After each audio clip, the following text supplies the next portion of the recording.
I'm Jonae Coleman Brigham. I'm one of the co-instructors of Power Systems Journey, and I'm here today with Massoud Amin. Massoud, could you introduce yourself, your name, affiliation, how you're connected to the class? You've been a valuable guest speaker, and any other things you want to share. Thank you so much, Jonae. My name is Massoud Amin. I serve as chairman and president of Energy Policy and Security Associates, and also serve as chief technology officer at Renewable Energy Partners in Minnesota. I'm also a professor emeritus at the University of Minnesota, where I had the privilege of directing the Technological Leadership Institute, TLI, for about 16 years, and professor for 20 years, and the Honeywell Harold W. Sweat Chair in Technological Leadership. Before joining the U, I was with Electric Power Research Institute, EPRI, in Palo Alto, and I had the privilege of creating what I call the self-healing smart grid in January of 1998. I managed to get $24 million funding, direct funding, to 28 US universities, 108 professors, over 240 grad students, postdocs, and 68% of funding came from my budget at EPRI. So that basically 32% from Department of Defense, because of concerns over Y2K coming, security, resilience, reliability of the power grid, and interdependent national critical infrastructures. So the challenge was, if you have power, oil and gas, water, energy in general, communication overlay, logistics, transportation on top of that, then financial market and environmental emission, layers of these systems, but interdependent. How do you prevent cascading failure? How do you measure reliability? How do you measure emissions and use that as a feedback to improve the system? Basically making the system more resilient, more efficient, more reliable, more secure, and visible to those with the need to know. That was a $24 million over 3.5 years. And then on 9/11, I was less than a mile from the Pentagon, briefing the White House and Pentagon officials and other agencies when tragedies happened. So by that Friday, I was promoted to direct all the security for all of our for all the North American utilities, about really 94% of all the utilities within the continent, which I did for about 2 years. But my focus since childhood has been something really larger: building damage adaptive, resilient, secure systems that power our society, our quality of life. My journey began in Tabriz, Iran, close to Mount Ararat, my ancestral hometown between Caspian Sea and Black Sea, where my parents were medical doctors and they did volunteer work at Iranian Red Cross, which my maternal grandfather had founded. So even as a 6-year-old, being the youngest kid in my family, I used to travel with them to villages outside the city. Tabriz would remind you of a Southern European city, very modern, advanced. But as soon as you would drive 15, 20 miles, there was no electricity in villages, no clean water. And one time, I think I was about 6.5, we got to a village too late. A mother in her early 30s had died trying to give birth to her child. That really hit hard. And on the way back, I asked my parents, what if they had a clinic? And my mother said, Massoud, it's a lot more fundamental than that. They need electricity. If they have electricity, they can have clean water. They will have a 2-room clinic with light and refrigeration. They will have a 5th-grade or 6th-grade school here in the village. They will have telephony. They don't have any of it. I kept thinking about it. And I decided at that point, or later, probably a few days later, I want to really bring light to poor parts of the world. That's kind of what we do in North Minneapolis with Renewable Energy Partners, but that really has been my mission, to power progress. But I saw firsthand how infrastructure, or the lack of it, defined life, freedom, and opportunity. In the 60s, having seen those, I also saw how electricity transformed entire communities, bringing water, irrigation, education, medical care, and improve agriculture. Those shape my belief that energy and power are essential to life, to security, to economic mobility, to education, to public health. Later on, as a 16-year-old kid, I was in New York City with my parents, where we witnessed the New York City blackout and the chaos that followed it. An event that confirmed what I already knew.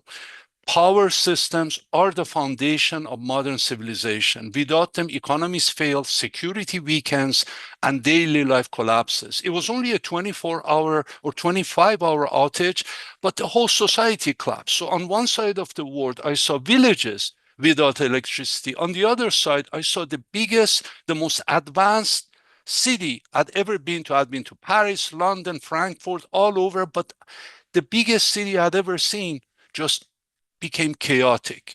So over my career, I worked with damage resilient helicopters, fighter planes, F-15s without a wing, missing wing, with military intelligence networks, what we call C4I, command, control, computation, communication, and intelligence, with utilities and policy leaders to modernize these critical infrastructures, power grids, improve the cybersecurity, and accelerate clean energy adoption. I have led development of 36 technologies that are transferred to industry and have the privilege of shaping over $200 billion in infrastructure investments and have mentored over 8,000 managers and executives throughout the world, shaping today's energy transition and security. In terms of students, about maybe 2.5 times that many in my 42-year career. So my mission is very simple: powering progress, ensuring that power and energy systems are resilient, are smart, serve people, communities, businesses, national security, and minimum footprint on the environment.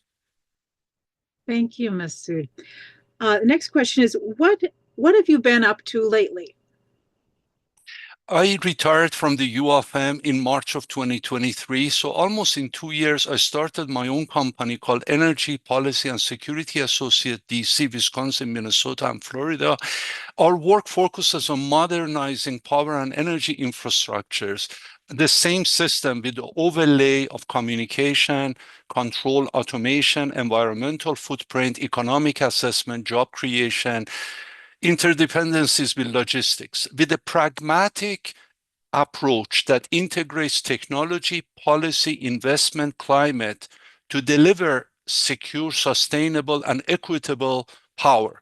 Some of my latest projects include scaling microgrids, solar farms, renewable energy hubs. As CTO at Renewable Energy Partners, led by Mr. Jemez Staples, I lead the help develop North Minneapolis Resiliency Hub, a model for equitable energy transition that combines solar, battery storage, and workforce training in underprivileged parts of our community to create economic resilience in these communities. I advise US and global policy on grid modernization, work with government agencies, utilities, investors to integrate AI-driven, verifiable AI that we can put physics first principle into it, proactive cybersecurity, and decentralized energy systems that are resilient, that are minimum or no footprint on the environment and cost effective, and create jobs and go with training also. Advancing self-healing, cyber-secure smart cities and smart grids, designing more kind of on the mathematical foundations, but applied predictive and adaptive power systems that use verifiable AI, use what we call digital twins and machine learning to better forecast and mitigate failures before they happen, including wildfires, hurricane impact, aging infrastructure, and so on.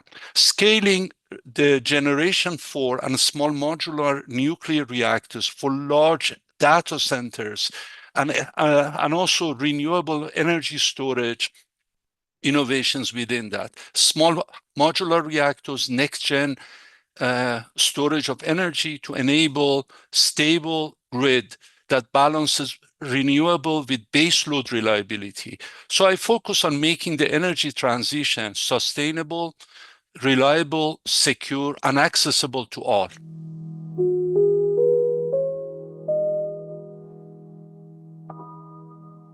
What do you think, Massoud, are the lessons we can learn from energy history to inform the future?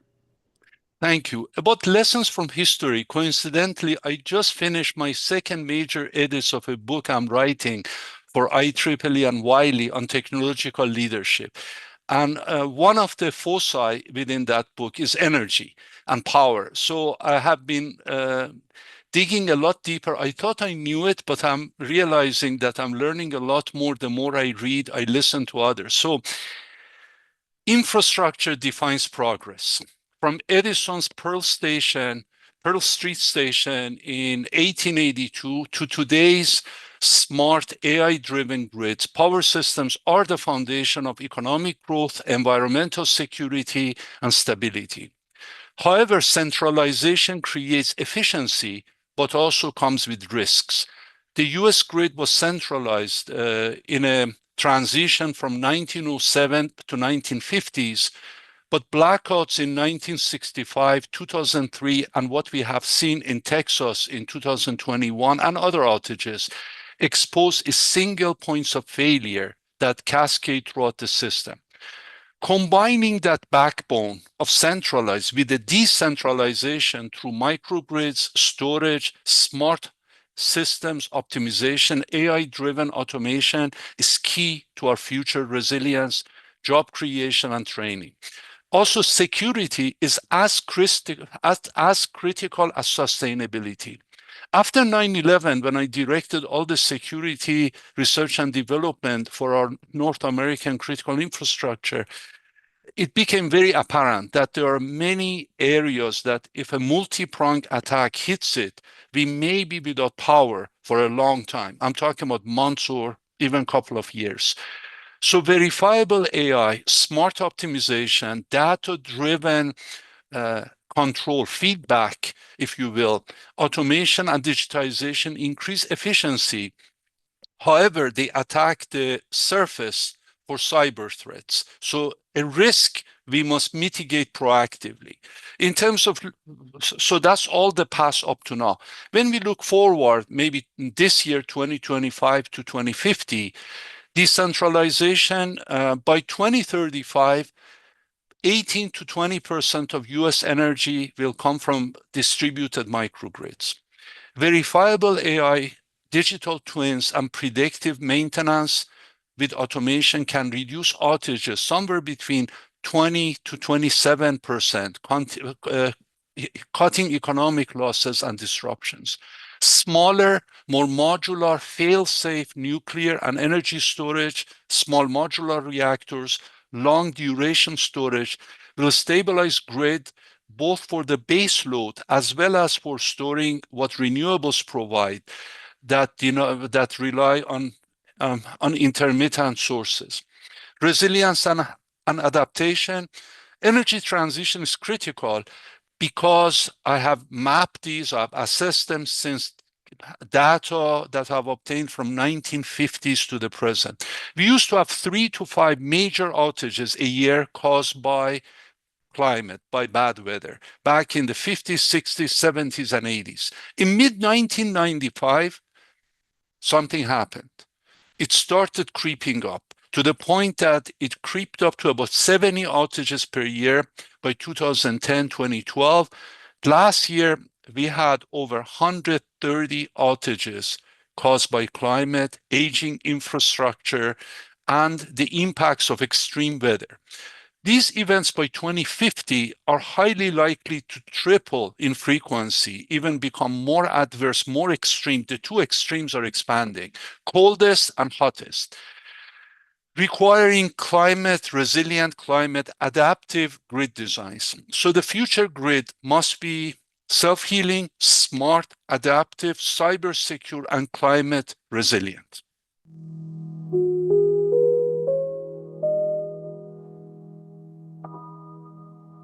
What kind of energy stories do you think would engage the public to learn and care about energy transition issues?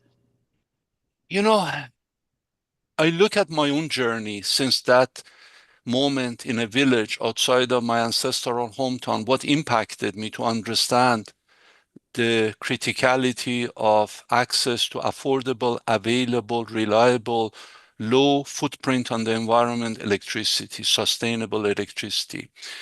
And the stories that resonate, and I've seen quite a bit, all the way from the person who opens the door in a large building to the White House presidential office and everywhere. People don't connect with kilowatts. They connect with impact. They connect with life. The best stories make power and energy tangible, solvable, urgent, and emotionally and truthfully connectable. So on blackouts and daily life, I mentioned my own experience as a kid. Also, growing up in a developing country before coming to New York in 1977, I saw that firsthand, the parts of the world that don't have it. And I've traveled to about 84 countries since then.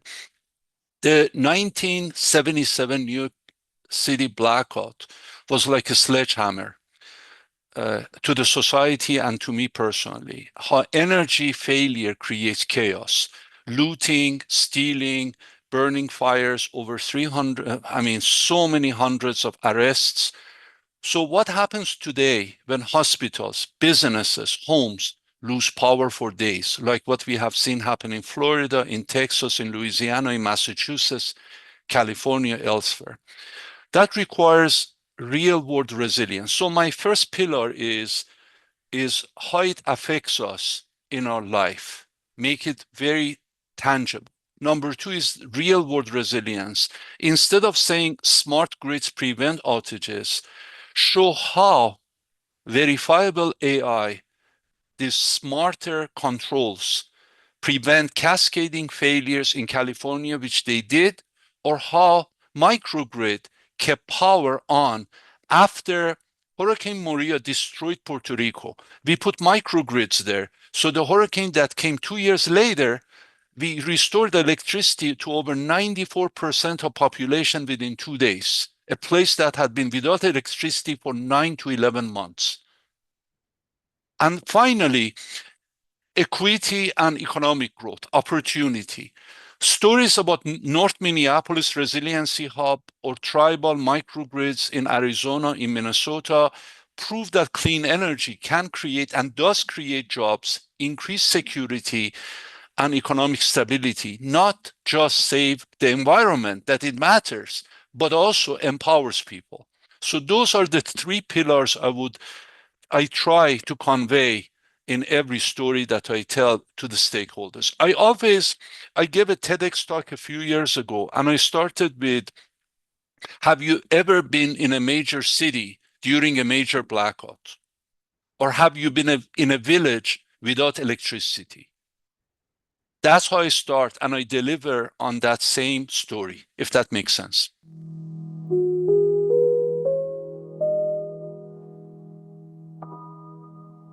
What values and goals do you think should inform the energy transition? I start from my own, like a nested Russian doll. My mission in life of powering progress requires that this transition is secure, equitable to all, empowers people and societies and communities with minimum or no footprint on the environment, and is future proof. So resiliency and security harden the infrastructure against physical and cyber attacks, people who come and shoot substations or shoot down lines, or evolving spectrum of cyber. Last year, we had a 74% increase on cyber attacks on power grid. The year before, we had a 40% increase from the previous year on cyber attacks. Extreme weather, which I already mentioned, and demand surges with the data centers, role of AI, role of even quantum computing, EV. We are seeing more and more demand surge. And then affordability and equity. Make clean energy accessible to all, not just to the wealthy communities who can afford to put renewables in their homes, like I've seen many rich zip codes do in California, in New York, elsewhere, but make it a kind of almost like the way you avoid going to junk food stores in poor neighborhoods. Put healthy food in those neighborhoods and train people to grow those themselves, train people to sell it, to source it, to deliver it from farm to market. So that's an analogy. Third, sustainability and economic growth. Reduce emissions, CO2, NOx, SO2, and other pollutants while strengthening industrial competitiveness. Show that this energy transition is not going to diminish our GDP. It's going to enhance our GDP and create jobs and help save the whole earth. Innovation and adaptability.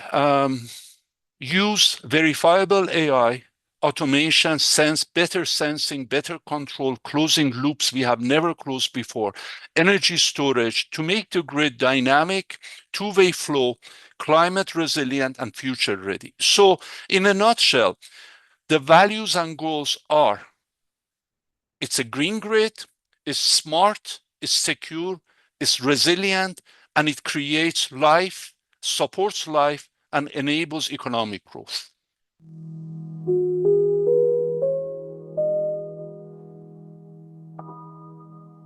How might the energy transition reimagine our electric generation, distribution, use, ownership, and everything else about our energy systems to achieve our goals, or those goals that you highlight?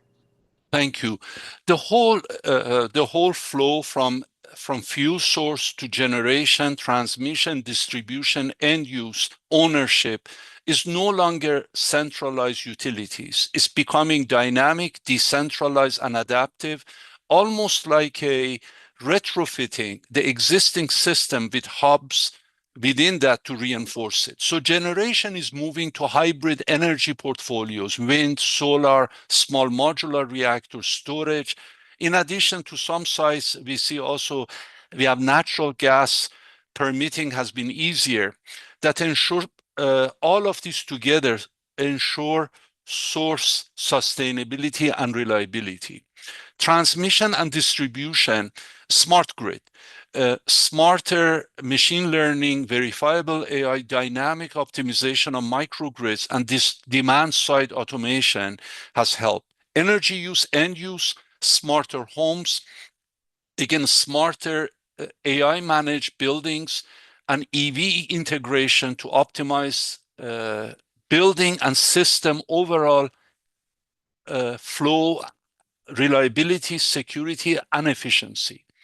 Ownership, although in some PUCs, public utility commissions, is hard and it's almost like a monopoly with the utilities, there is more community-driven microgrids, municipal energy co-ops, and public-private partnerships. So instead of fighting with utilities, you can bring them in. We have learned that a lot locally here in Minnesota. We have learned that in San Diego when people putting solar panels, but it was creating unintended flow within the distribution system, power quality disruption. We have seen it in Hawaii.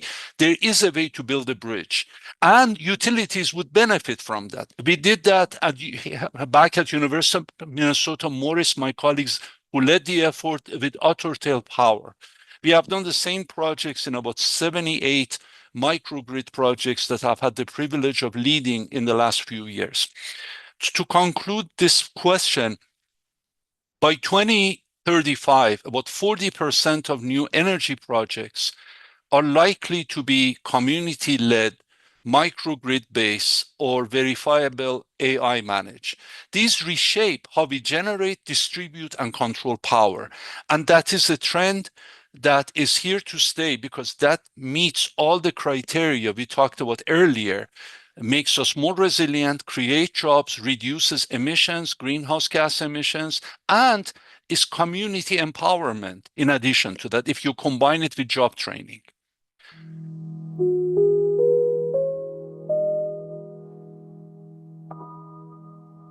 what else do you want people to know about the energy transition? I look at energy transition in a very pragmatic, level-headed engineering way. My background, electrical and computer engineering, Bachelor of Science, Master of Science back at University of Massachusetts, Amherst, doctorate, and a second master's degree in what was called system science and mathematics. Deep dives into the math, dynamical systems, and making them exactly the performance areas we talked about, more resilient, more stable, more efficient, etc.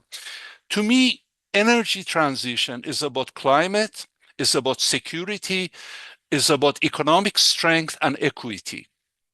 The grid is aging. Reliability will continue to decline without investment. And others and I have published extensively on that for the last 28 years. AI, verifiable AI, and automation can reduce outages by at least 20%, improving reliability and cutting costs. Renewables alone won't cut it, even though the price of solar panels, etc., have been going down 90% in the last 15 years. But we are going to need storage, microgrids, and smaller modular reactors based on the demand, like large data centers, really high-end manufacturing that requires a baseload. Investing in smart grids and renewables integration is a over $2 trillion economic opportunity. And I'm not even including the cost of avoided emissions, life impacts, breathing, air quality, none of that. This is just $2.08 trillion economic opportunity. This is necessary for national security, environmental security, economic security, community, and societal resilience, and a climate resilient and future ready society. It's the fundamental underpinning that everything depends on it. Power grid and communication system that depends on that. Everything else really depends on those two factors.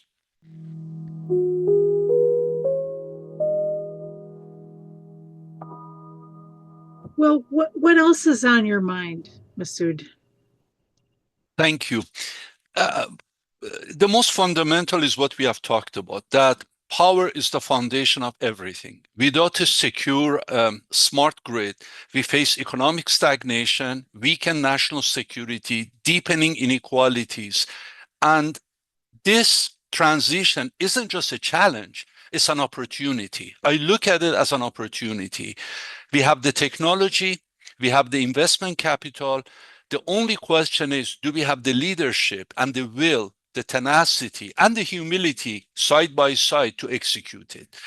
Are we moving fast enough also in other areas that relate to it, in AI and quantum computing? Technology has always moved in leaps. Electricity, modern medicine, agriculture that Norman Borlaug pioneered, disease resistant at the U of M crops, and others, telecom, the internet, have reshaped the entire societies and industries in less than a century. Even the North American grid, we built a greatest achievement of engineering according to US National Academy of Engineering in a blue ribbon commission led by Neil Armstrong, the first human being to ever walk on the moon. However, that greatest achievement of engineering in the 20th century, the concern is going to become a relic of the last century rather than the energizing, reliable, underpinning, lifeline infrastructure for 21st century. So now we are at a turning point, one that will define economic, power, security, innovation for decades to come. The question isn't whether verifiable AI or quantum computing will transform industries. The question is, do we have access to affordable, available, sustainable electricity to power them? And are we moving fast enough? I have more to say about AI and quantum, but I don't want to talk too much. If you like, I will go into it. Yeah, well, the next topic is really just more open discussion. But since you're on the AI and computing, Yeah, yeah, why don't you expand on that? because it relates a lot. We use our iPhones, iPads, etc. We don't know where electricity comes from. We use our chat GPT, etc. But the data center. Anyway, here's the part. A few years ago, I looked at back in 2010 to 2012 impact of Twitter on power grid. So every tweet has a tiny little requirement of power, minuscule. But how about our iPhones? How much power do you think an iPhone uses? Would you believe with all the connectivity we use, all the cell towers, all the digital archiving videos, etc. we download, it is 300 watts a day per device. 3 light bulbs of 100 watts. Depends what kind of generators you're running. If you're running coal, if you're running natural gas, nuclear, or renewables, that's your footprint. Just one smartphone is that footprint. Somewhere between 260 to about 310 watts per day. Okay. Now I looked at the collective. The numbers were in the billions, but we need 4 large 500 megawatt coal fire plants to just run Twitter. Did you know that? I I did called not. it the power of a tweet. Now, fast forward, sorry, to AI and computing. Uh, they're already here. Quantum, not so much in the public domain, but they're light at the end of the tunnel. But the question is, are we ready? AI is already embedded in our daily lives. It manages a lot of writing our students do. It manages power grids, diagnoses diseases, optimizes all kinds of logistic networks, and detects financial fraud or abnormal data within cyber systems. Quantum computing also is no longer theoretical. Since I started paying attention to it when I was in grad school in the late 80s, it was always 10, 15 years in the future. So what we know in the public domain, and this is not even classified domain, Google's Willow chip that came out in 2024 completed specific domain, narrow domain of calculations that classical computers would need millions of years to solve. Last week, Microsoft Majorana 1 chip could stabilize the qubits, leading to scalable quantum processes. China already has a quantum key protected, all of its east coast, 2,000 kilometers, about 1,300 miles, fully quantum capable. In our nation, a lot of it is classified, but we also have similar capabilities in the east coast of United States. Now, the convergence of AI and quantum computing will accelerate power use, whether we use it to improve optimization, material science, drug discovery, cryptography breakthroughs. It's going to require massive amounts of power. And the real question is, are we powering renewable energy, other non-polluting sources, sustainable sources fast enough to stay ahead and meet this area? So the race for leadership in this area is quantum will change cryptography, financial security, military intelligence, national defense will all will be tested. To give you a little bit of background, in 1994, Peter Shor, SHOR, proved mathematically that quantum computers would break the most sophisticated encryption codes, RSA codes, the backbone of all the digital security. I mentioned already that China has a 2,000 kilometer quantum secured network. Meanwhile, they have invested $10 billion in data we know. In US, we have only invested 1.2 billion, roughly 12% of their data. All these areas are going to need to pick up. So the question is, are we thinking big enough when it comes to energy transition? Are we experimenting and implementing innovations in power and energy, pushing boundaries and solving these real world problems? Are we forging connections such as you're doing at ION E, you're doing through this series of interviews to drive knowledge, education, information, and enable tomorrow's breakthroughs. So let's discuss what it takes to lead. That's what's missing, leadership.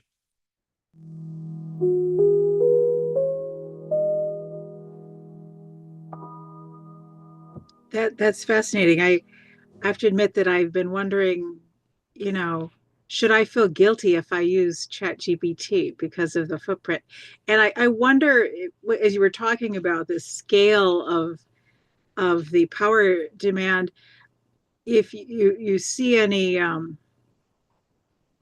to say, ways that the economics of power, like for instance, um, if I use AI on my home computer, I don't think my electric bill changes much, but something changes somewhere else, and that is not represented in how it is represented to Precisely.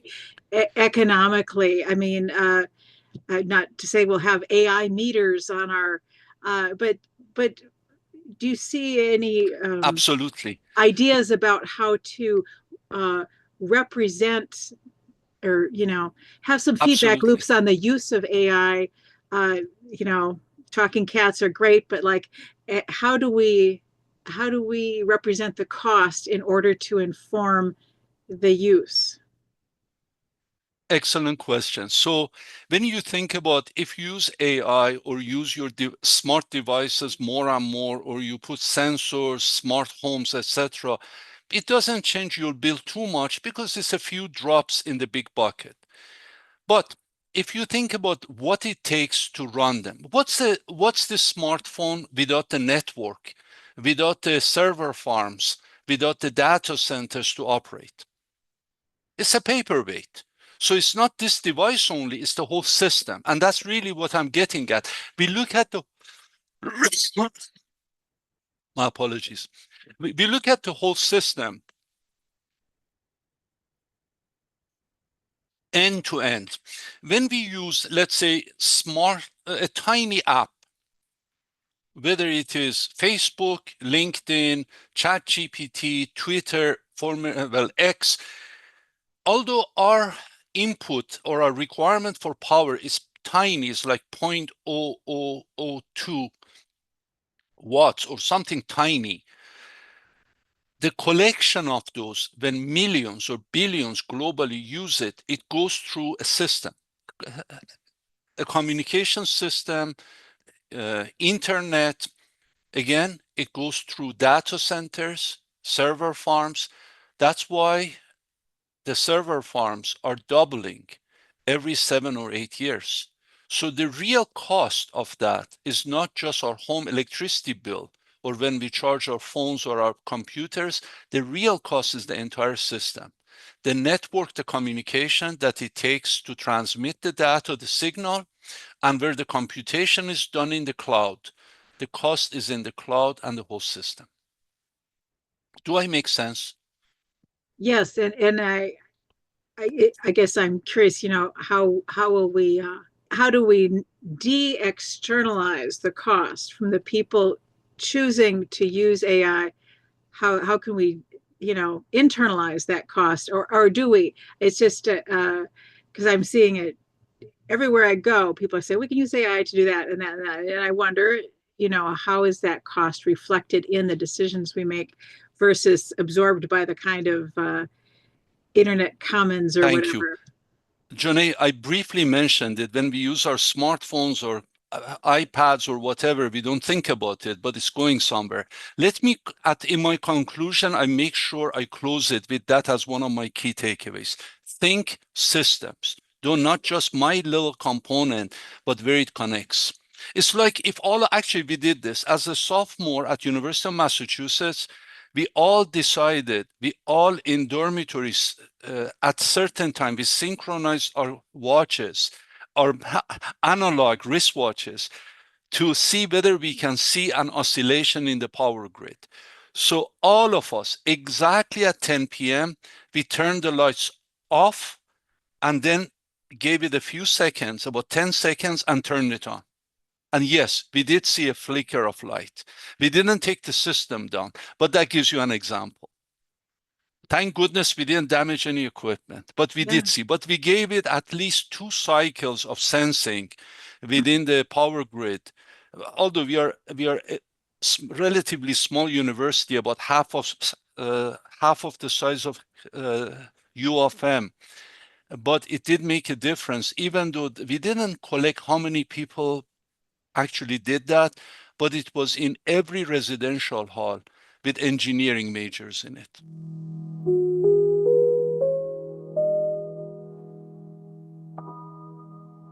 I did Thank have you. a question that I wanted to ask in the open discussion based on what you had said earlier, which is um, so much of your perspective is in this sort of master planning the system, but you also are consulting with like renewable energy partners. And I wonder, you know, just thinking of, you know, cities, small towns, especially in rural America, as they're planning their energy futures and developers are coming in with solar farm proposals. What advice would you have for a rural town, whether they're a municipal utility or the different structures of small town power, but how might they, with limited capacity, think about the energy transition in a way that benefits them and their community? Great question. Allow me to step back. My work has always been started with tiny little components, details in a helicopter and an aircraft, move larger and larger into single aircraft, squadron of aircraft, the whole logistic networks, communication overlay, command. But I do first risk or dynamical system at the system level. You discover what's missing. What are the biggest sources of risk or instability in a dynamic way, but then you go really deep. You go really deep at the level of a sub-device. So although people think, oh, he's a big picture guy, but let me set the record straight. If you really look at my team's work, we do both. We don't do just system assessment like a political scientist at that level or detailed only on a component. We do both. We do system to understand how the thing is held together. And then we focus on the top, let's say 100, top 40 areas of risk. Almost like when you walk in the room, there's too much noise. In statistical process control, we focus on the sources of that noise. If you take out about the top 3 or 4, you reduce the noise by about 80%. That's what we go for. We solve detailed at the component level, at the device level, those problems or those security risks. So coming back to your question, that's a similar thing. Although nationally we have FERC oversight over transmission, we have Department of Transportation over pipelines. Locally, it's the PUCs, Public Utility Commissions, that make the decision on the distribution system or cities. How do we move in a way that we can have actionable path forward? I would say look at the best practices, pilot projects, implementations that are done elsewhere. Can you scale them? That's the easiest way to do it. Scale them to your community that would work. For example, microgrids.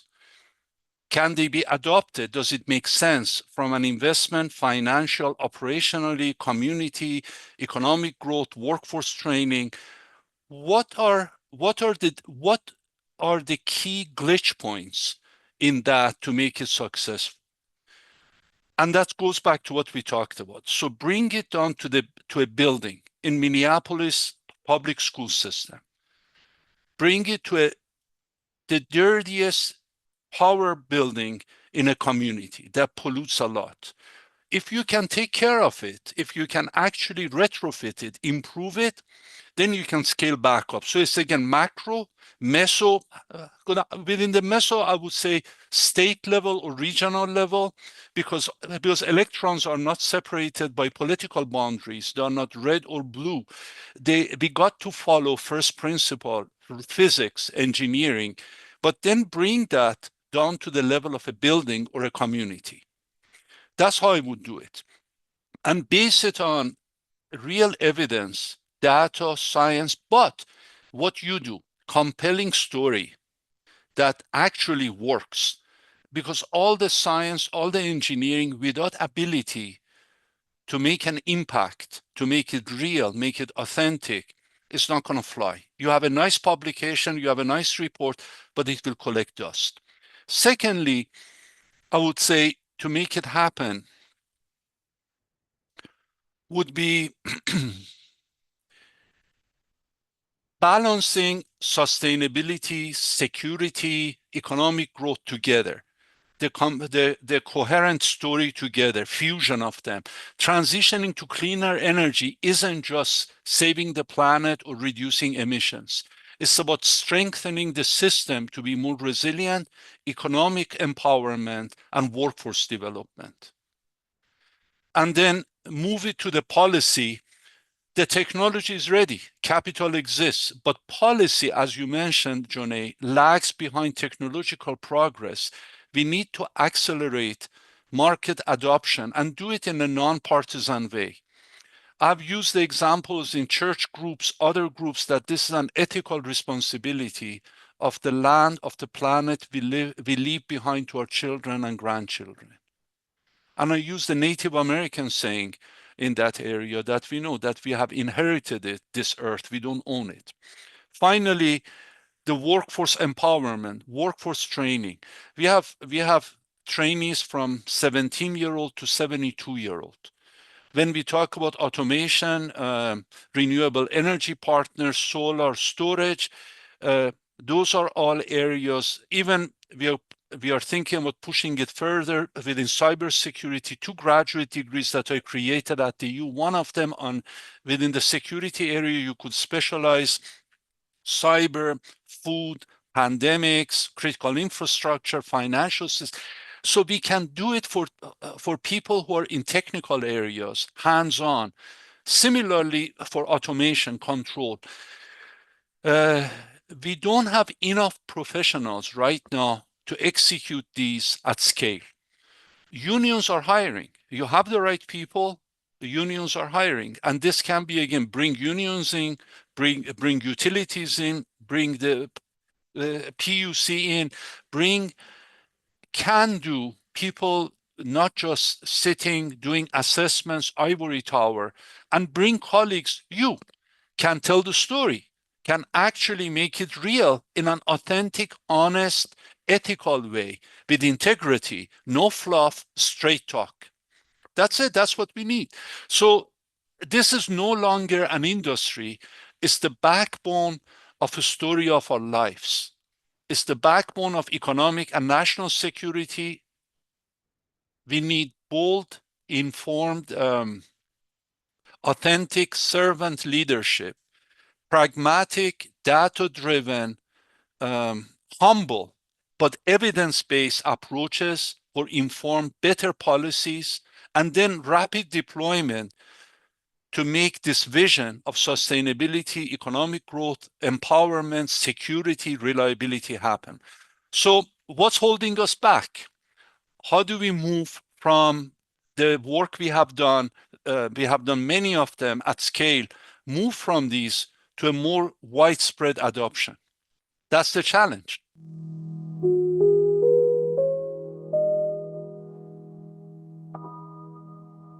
So, do you have any sort of parting? You've given a lot of parting I words, do. but if you You want to know, sort of have you know, any parting words sh before we Sure, sure. conclude? You had a question, I think. The question, I think, I don't know, it was number 10. I have it here, not numbered. If you were a student in the class, what ideas? I think I've talked a lot about it. Um, you know, what I would take with me would be the understanding that power isn't just about energy. It's about life. It's about people. It's about security and economic mobility and empowerment. I learned this lesson early in life as a young boy visiting villages in northwestern part of Iran, when electricity transformed entire communities. And women, instead of grinding in a kitchen with medieval tools, they could go to school. They had electric capabilities. Husbands, similarly, they improved the whole. It meant liberation. It meant freedom. Bringing clean water, medical care, education, stability to places that didn't have it before. Later on, um, I note when I saw what happens when the most powerful city in the world at seen when power fails as a teenager, 1977 blackout, and then many major grid failures since then, being less than a mile from Pentagon when 9/11 tragedies happen. I've learned that resilience doesn't happen by accident, but it's systemic thinking, technological foresight, like a game of chess, knowing or studying at least a few moves ahead of where it's going. And leadership, that I mentioned, authentic, servant, data-driven, evidence-based, that connects the dots and can communicate it clearly between policy, engineering and science, economics and investment. I would also take away this simple truth that I have believed in and I've seen it verified again and again. Everything in the universe is either a signal or a system. Signals are the data, things we sense or measure, the real-time inputs, early warnings. If we learn to detect them properly, whether in power grids, financial markets, or emotional regulation, signals we get before the fuse gets too short, or even tension building up. I did an assessment way back as an honors undergraduate project for what led to World War I. Could we have predicted a war is coming? The answer is yes. The probability was starting to go really high in 1909, 5 years before the outbreak of war. But the trigger, the killing of the prince, was the one that pushed it over the edge. But you can see tension going up. So that's what I do actually in my work. I look at precursors to attacks, precursors to collapse. Could we have predicted 9/11? No. But it's an escalation of attack using cars, trucks, two-dimensional into three-dimensional. So there are things we can do. It's a failure of imagination and it's a failure of detecting the signal early enough. So signal, if we predict failures before they happen, we can at least minimize the impact of them. Second part, systems are the structures we build, power grids, economic frameworks, processes we put in place for better decision making. If we design them to be secure, scalable, fair to all, transparent, some things need to be classified. So those you put as the crown jewels in a corner, you protect them. And based on evidence, we create systems that don't just survive disruptions, but they can learn from those, become stronger, become more resilient, self-heal, and improve over time. Like a good combat pilot, like a surgeon, like a martial artist. You learn from those mishaps and those failures to become better. So as a student, I would ask, how do I contribute building the systems we just talked about? How do we stop treating infrastructure as a reactive problem and start designing it to be more predictive, more secure, more sustainable, and built for the long haul? I would leave the class knowing that technology alone doesn't solve the problem. Effective communication, integrity, leadership, vision and execution, tenacity and humility do.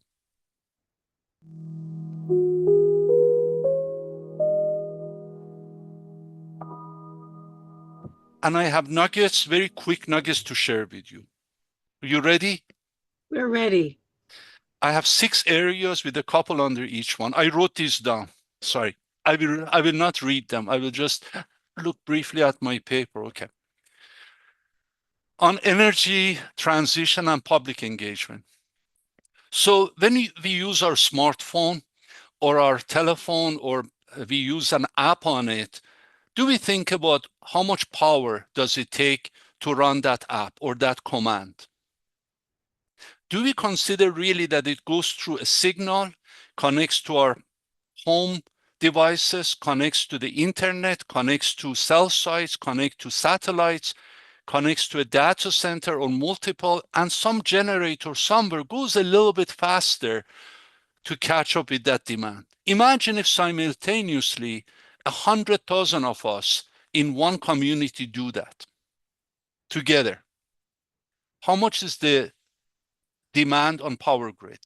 Yes, your electricity bill does not go up just marginally because also we are making our devices more efficient, but collectively, that's why data center demands are doubling every 5 to 7 years, because we are digitizing more and more.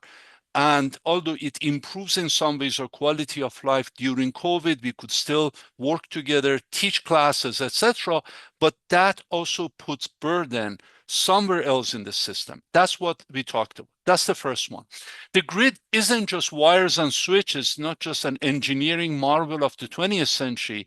It's the backbone of our economy, our security, our quality of life. We have the technology, we have the money to do it.